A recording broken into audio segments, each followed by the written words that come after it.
Former U.S. Attorney Brett Tolman joins us now. Brett, in looking at that hour-plus speech, a lot ad-libbed, he's ticked still, and he has a reason to be.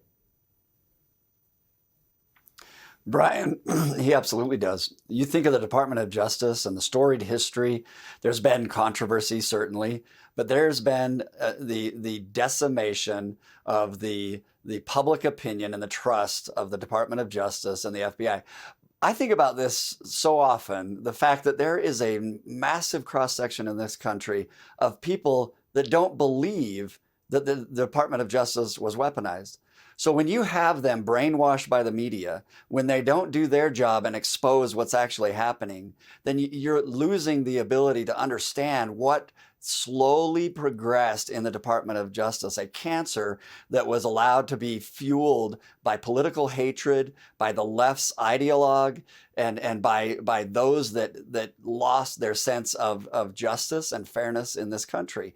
He's absolutely right on everything, and Pam Bondi has the resolve and the depth and the ability to bring it back. But you're right, it's going to be difficult and tough. But I think they're up to the challenge. But the thing is, the good people that want to be fantastic members of the FBI, the ones that want to pursue justice, this is the great day for them. They're going to be allowed to do their job, not for the president, but it's why they put on the badge, not to get rich, to actually seek justice. They've been unable to do that, at least in some ways. I look at this guy, Tim Tebow.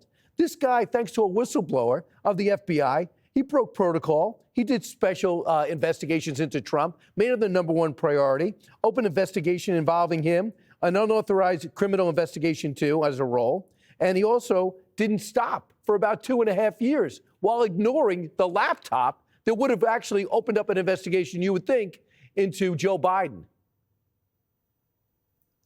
Well, look, the country saw the FBI willing to pursue conservatives, Christians, individuals that they disagreed with politically, and while ignoring what was so obvious and apparent about a corrupt family that was in power, multiple families that were in power, concerted efforts to go after their political opponent.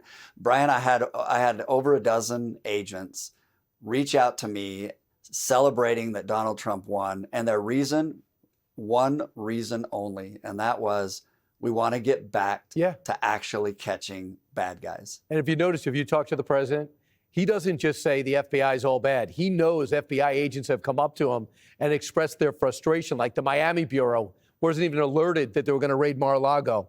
So I'm watching another channel just to challenge myself. And Jake Tapper says this: you don't have to be a member of MAGA to know that Peter Strzok, Lisa Page texts were awful, that there was a FISA abuse. And the weird thing about Carter Page, I don't know about Alvin Bragg, basically invented a felony in order to prosecute Trump. You don't have to be a member of MAGA to say, look, basically, he's got legitimate grievances. Trump called out the press because they were marshaling a big opposition on him, and they're still trying to do it today. Well, they are. I want to give you some credit. Even when it wasn't popular, you were willing to actually analyze the case and to look at the facts. And that's the thing that we've been, denied, is that ability to actually look at what the underlying facts are of a situation and to assess why would a government go after this particular individual. And that's the media that we need, and I think that's what we'll have going forward. And Brett, you know who educated me, because I don't have that investigative instinct. I get confused at James Bond movies, is Dan Bongino. One day in the middle of the investigation, He says, let me tell you what happened. And everything that he told me ended up coming true, but it took 3.5 more years. Brett, thanks so much. Appreciate it. Have a great weekend. Thanks, Brian. Meanwhile, click here to subscribe to the Fox News YouTube page to catch our hottest interviews and most compelling analysis. You won't get it anywhere else.